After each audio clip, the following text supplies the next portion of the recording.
એક વર્ષ પહેલા કોર્પોરેશનને પણ જાણ કરવામાં આવી હતી પણ કોઈ પગલાં ન લીધા અને આજે આ ઘટના બની।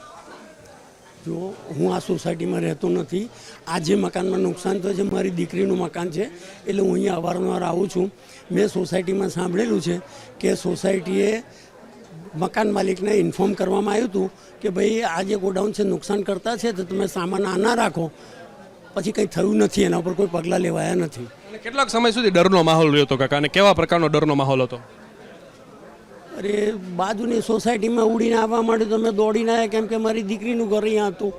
મારી દીકરીનો ફોન આવી ગયો હતો તે વખત દરમિયાન કે તમે ફાયરમાં ફોન કરો, લોકો ફોન કર્યા જ કરતા હતા। અહીંયાથી આ બધા ઉડીને છેક રામતીજ સુધી આવેલા છે 200-300 મીટર દૂર, તે દોડતા અહીંયા આવવા નતા દેતા, બાજુમાં ગમે તેમ કહી કે મારી દીકરીનું ઘર હતું એટલે મારે આવવું જ પડે। બધા સલામત છે।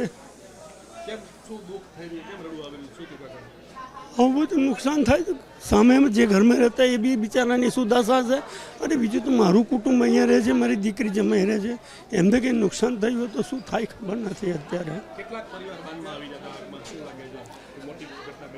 આ લાઈનમાં તો આજુબાજુમાં જે ગણો તો 4-6 મકાન તો ખરા, બાકી 16 મકાનો છે આ લાઈનમાં, પાછળના મકાનો બી એટલું જ નુકસાન થયું હશે।